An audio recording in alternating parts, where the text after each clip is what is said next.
we started again the reading of the book of the Torah.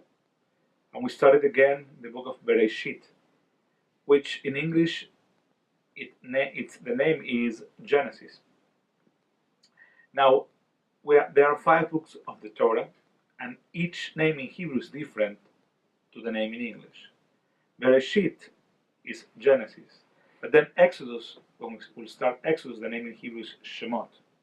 And then the third, Vaikra, the name is Leviticus. And the fourth is Bemidbar, which is Numbers. And the last one is Devarim, which is Deuteronomy.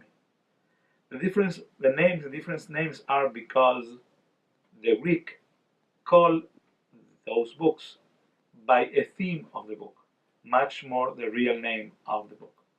But the Hebrew name, the name takes that name because the first word or a word in the first verse of the following book.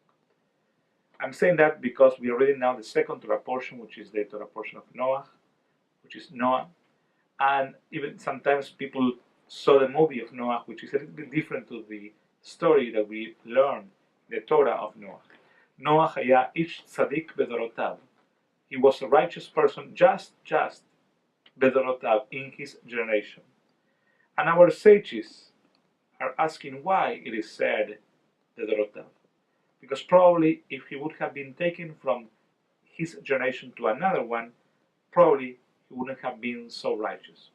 Yes, as we know the story, he did an ark because God told him that God will destroy the world, because there was corruption, because people were not nice, because there were a lot of things that were not right in the world that God created. So there were 10 generations between Adam, the first man, and Noah. And in those 10 generations, God was trying to see how was the world, how was the world that he created. And then God realized that Noah was a tzaddik, was a righteous person, but not the rest of the people. That's why God asked him to build an ark. And he built the ark and he put a pair of each animal. But he didn't help others.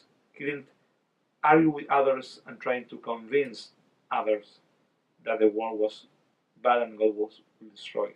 He just focused on his family. So the lesson of this Torah portion is not to be Noach, which is, the word Noach means passive, but to be active when we have to make a change, when we have to improve something. And I think it's an opportunity for us to read this book and to understand and to figure out how we can continue improving the world. Shabbat Shalom, and may God bless us with a better world. And let's say, Amen.